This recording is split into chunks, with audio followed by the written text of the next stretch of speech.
پہلی دعوت تھی توحید کی، پہلا موقع تھا توحید کا رسول اللہ صلی اللہ علیہ وسلم کا، تو وہاں پہ سکا چچا اٹھ کے کہتا ہے کہ اے محمد صلی اللہ علیہ وسلم تیرے ہاتھ ٹوٹ جائیں، تو ہمیں اس لیے بلایا تھا یہاں پہ۔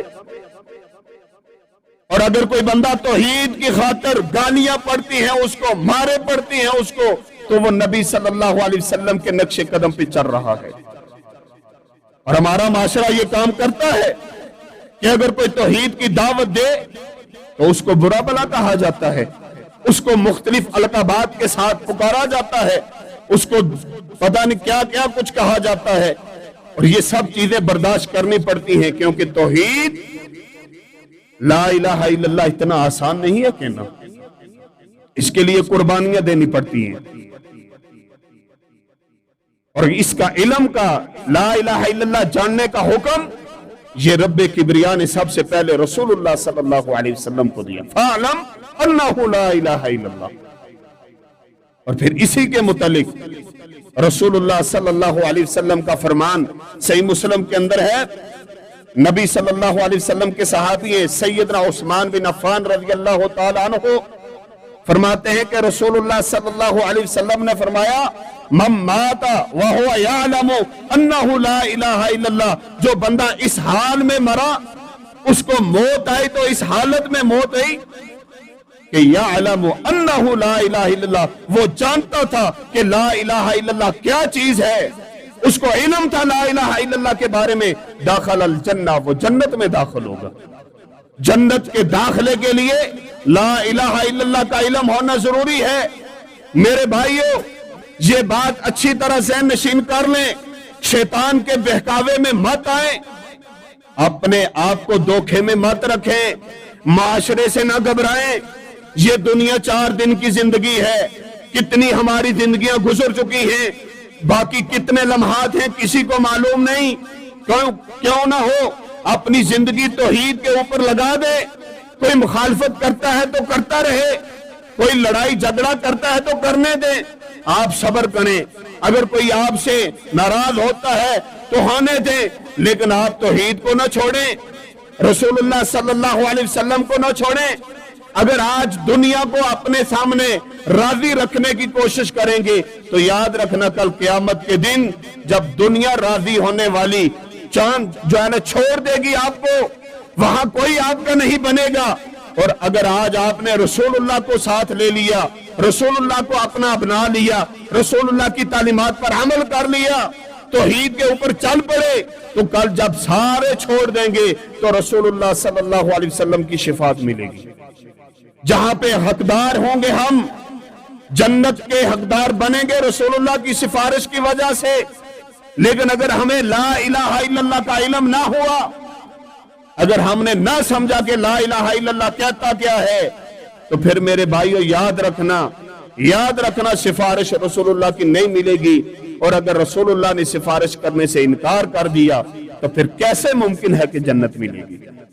کیسے جنت میں جا سکیں گے؟ توحید یہ لازمی جز ہے، کوئی عبادت اللہ قبول نہیں کرتا جب تک توحید نہ ہو۔ یہ توحید کے بارے میں پڑھیں، توحید کے بارے میں علم حاصل کریں۔ یہ لا الہ الا اللہ اس کا مطلب کیا ہے دیکھیں، علم ہونا چاہیے۔ اللہ کے رسول کیا کہہ رہے ہیں؟ یعلم انہ لا الہ الا اللہ، وہ جانتا ہو کہ لا الہ الا اللہ کیا ہے۔ اور لا الہ الا اللہ صرف یہ نہیں ہے کہ آپ زبان سے پڑھتے رہیں، آپ کو پتا ہونا چاہیے کہ لا الہ الا اللہ کے اندر 2 چیزیں ہیں۔ سب سے پہلے لا الہ الا اللہ کے اندر 2 چیزیں ہیں، یہ سمجھیں۔ اگر کوئی بندہ صرف یہ کہتا ہے نا اللہ معبود ہے، اللہ معبود ہے، اس کا بھی کوئی فائدہ نہیں۔ اللہ نے کیا کہا؟ لا الہ، سب سے پہلے نفی کرنی ہے کہ دنیا کے اندر معبود کوئی ہے ہی نہیں، کوئی معبود نہیں ہے، جتنے بھی ہیں باطل ہیں الا اللہ۔ پھر گواہی دینی ہے کہ پہلے کہا معبود نہیں ہے، پھر کہا کہ ہاں ایک ہے اور وہ اللہ تعالیٰ ہے۔ پہلے معبودان باطلہ کی نفی لازمی ہے، جو نفی نہیں کرتا اس کی توحید بھی خطرے میں ہے۔ نفی لازمی ہے، جتنے بھی معبودان باطلا ہیں سب کی نفی کرنی لازمی ہے. اس کے بعد توحید کا اقرار کرنا ہے کہ ہاں جتنے بھی معبود باطل ہیں ان کا ہم انکار کرتے ہیں, صرف ایک اللہ کو اپنا معبود مانتے ہیں اور صرف اسی کے سامنے اپنے سر کو جھکاتے ہیں. اسی لیے بلال نے مارے کھائی ہیں, اسی لیے سیدہ سمیہ قربان ہوئی ہیں, اسی لیے تو نبی صلی اللہ علیہ وسلم کو مارا گیا. اور کیا تکلیف تھی مکہ والوں کو؟ وہ مکہ والے جو نبی صلی اللہ علیہ وسلم کو صادق امین کہنے والے, انہوں نے کیوں پتھر مارے رسول اللہ صلی اللہ علیہ وسلم کو؟ انہوں نے کیوں آپ صلی اللہ علیہ وسلم کے گلوئے اطہر میں چادر کو ڈال کر ان کو آپ صلی اللہ علیہ وسلم کے گلوئے اطہر کو دبایا گیا؟ آپ کے کندھوں پہ گندی اوجری کیوں رکھی گئی؟ آپ صلی اللہ علیہ وسلم کے سر مبارک کو زخمی کیوں کیا گیا؟ کیا نبی صلی اللہ علیہ وسلم کی کوئی باڑی کا مسئلہ تھا, جائیداد کا مسئلہ تھا؟ نہیں میرے بھائیوں, سب کچھ جانتے تھے اور صرف اسی توحید کی وجہ سے, اسی لا الہ الا اللہ کی دعوت کی وجہ سے وہ نبی صلی اللہ علیہ وسلم کے دشمن بنے. جب انہوں نے مار کر دبانے کی کوشش کی, نبی صلی اللہ علیہ وسلم نہیں دبے, پھر آگے واپس آ کر کہتے ہیں اے محمد صلی اللہ علیہ وسلم, آپ کو اگر کوئی مالدار مال چاہیے تو ہم تمہیں اپنا سب سے امیر آدمی بنا دیں گے, اگر تمہیں کوئی خوبصورت عورت چاہیے تو جتنی چاہے لے لینا, ہم لا کر دیں گے, اگر تم چاہتے ہو کہ تمہارے جیسا بنگلہ کسی کا نہ ہو, ہم دینے کے لیے تیار ہیں, لیکن یہ جو دعوت آپ دے رہے ہیں یہ چھوڑ دو. اور رسول اللہ صلی اللہ علیہ وسلم نے فرمایا نہیں, یہ قوم میرے ایک ہاتھ پہ سورج رکھ دے, دوسرے پہ چاند رکھ دے, میں محمد صلی اللہ علیہ وسلم اس دعوت سے پیچھے ہٹنے والا نہیں. یہ توحید کی دعوت ہے, یہ کانٹوں پہ چلنے والی دعوت ہے. آج لوگوں کو یہ کڑوی آج بھی لگتی ہے, لوگ آج بھی اس کو برا جانتے ہیں. کوئی توحید کی دعوت دے کر تو دیکھے. میرے بھائیو, یہاں جتنے میرے بھائی بیٹھے ہیں, خدا کے لیے آپ کا خیر خواہ ہوں, اتنے آپ کے سامنے جو بات کر رہا ہوں, اللہ کی قسم آپ کی آخرت کی بھلائی چاہتے ہیں کہ آپ کی آخرت بچ جائے, آپ جہنم کا ایندھن بننے سے بچ جائیں, آپ لوگوں کی باتوں میں نہ آئیں, لوگوں کی مخالفتوں کو نہ دیکھیں, آپ رسول اللہ صلی اللہ علیہ وسلم کے فرمان کو دیکھیں, آپ قرآن کو دیکھیں, آپ کسی کی باتوں کی طرف توجہ نہ کریں. قرآن آپ کے پاس موجود ہے, آپ اس قرآن کو پکڑیں, اس کو پڑھیں کہ قرآن کہتا کیا ہے, توحید کی دعوت کیسے دیتا ہے. سب سے زیادہ توحید کی دعوت قرآن کے اندر موجود ہے, لیکن مسئلہ یہ ہے کہ ہم نے قرآن کو بھی چھوڑا ہوا ہے. ہمیں علم کیسے ہو؟ یہ کلمہ جو ہم نے پڑھا ہے اس کو سمجھیں بھی پہلے علم ہونا چاہیے. علم کیا؟ کہ آپ یہ جانیں کہ لا الہ الا اللہ میں ہے کیا, کہ پہلا معبودان باطلہ کی نفی, اور دوسرا پھر اللہ کی توحید کی گواہی کہ اللہ کے علاوہ کوئی معبود نہیں ہے. اور اس کے بعد دوسری شرط کیا ہے؟ یقین. یقین, دل کے ساتھ کلمہ پڑھنا. میرے بھائیو, اگر کسی کے دل کے اندر یقین نہیں ہے, اگر کوئی صدق کے دل سے سچے یقین کے ساتھ کلمہ نہیں پڑھتا, اس کا ایمان نہیں ہے, اس کے ایمان میں شک ہوگا, اور وہ بندہ خود بخود ہی کفر کی طرف چلا جائے گا, خود بخود اس کے دل سے ایمان نکل جائے گا, منافقت اس میں آ جائے گی, کفر اس میں آ جائے گا, کیونکہ ایمان اس دل میں رہتا ہے جس دل کے اندر سچائی ہوتی ہے, یقین ہوتا ہے, اطمینان ہوتا ہے. یہ توحید اس دل میں نہیں ٹھہر سکتی جس دل کے اندر شک اور شبہات پائے جاتے ہیں. رب کے بارے میں کوئی شک نہیں ہونا چاہیے, رب کے بارے میں یقین کامل ہونا چاہیے کہ وہ ہمارا رب ہے, اور جس کو ہم نے رب اور معبود مان لیا ہے اس میں کسی قسم کا شک نہیں کہ وہی ہمارا رب ہے اور رہے گا. اور یہاں پہ ایک اور بات آپ کو بتا دوں کہ مشرکین مکہ جو تھے, مشرکین مکہ وہ رب کو رب مانتے تھے, وہ مشرک تھے لیکن رب کو رب مانتے تھے. آپ قرآن پڑھیں, اللہ تعالیٰ کہتے ہیں ان سے سوال کرے, زمین کو کس نے بنایا, آسمان کو کس نے بنایا, چاند ستارے کس نے بنائے, یہ دریا کس نے چلائے, سب کچھ سوال کرو, یہ کہیں گے اللہ نے سب کچھ کیا ہے. پھر ان سے سوال کیا جائے کہ یہ بتوں کی پوجا کیوں کرتے ہو، یہ 360 کعبے میں کیوں سجائے ہیں، تو پھر آگے سے جواب دیتے ہیں یقربون الی اللہ زلفا۔ قرآن کہتا ہے یقربون الی اللہ زلفا، ہم اس لیے ان کو پکارتے ہیں، اس لیے ان کی نظر نیاز مانتے ہیں، اس لیے ان کے سامنے ہاتھ اٹھاتے ہیں، اس لیے ان سے مدد مانگتے ہیں، سر جھکاتے ہیں، کیونکہ یہ ہمیں رب کے قریب کرتے ہیں۔ ہماری ڈائریکٹ رب نہیں سنتا، ہم گناہگار ہیں، لہذا یہ نیک ہیں، ان کے ذریعے سے رب ہماری سنتا ہے۔ کیا آج ہم مسلمانوں کا بھی یہ عقیدہ نہیں کہ رب جو ہے نا ڈائریکٹ نہیں سنتا، وسیلے سے رب سنے گا؟ جو رب شارگ سے بھی زیادہ قریب ہے وہ رب ڈائریکٹ سنتا ہے۔ آپ پکار کے تو دیکھیں، آپ پکار کے تو دیکھیں ذرا، ہم مسلمانوں نے کہاں کہاں تک ہم پہنچ چکے ہیں، کس جگہ پہ ہم جا کر کھڑے ہوئے، اپنے ایمان ہم گنوا رہے ہیں۔ میرے بھائیوں، ہم میں سے ہر بندہ اپنے بارے میں غور کرے، کسی کو نشانہ نہ بنائے، اپنے بارے میں ہر بندہ غور کرے کہ میں کس حالت میں ہوں، کیا کلمے کے بارے میں یہ چیزیں مجھے معلوم ہیں یا نہیں۔ دو چیزیں آج میں نے بیان کی ہیں، پہلا کہ کلمے کے بارے میں علم ہونا چاہیے، دوسرا کہ کلمہ جب پڑھنا ہے تو پورے یقین کے ساتھ، صدق کے دل کے ساتھ۔ جب آپ لا الہ الا اللہ کہیں تو رب کے معبود اور الہ ہونے پر آپ کے دل کے اندر پورا اطمینان ہونا چاہیے، یقین ہونا چاہیے کہ ہاں جو میں نے کہا ہے یہ سچ ہے، رب کے علاوہ کوئی معبود نہیں ہے، آپ کا دل مطمئن ہونا چاہیے۔ یہ دو چیزیں ابھی اور باقی ہے، انشاءاللہ وقت کم ہے، اگلے خطبہ جمعہ کے اندر اسی موضوع کو آگے چلایا جائے گا۔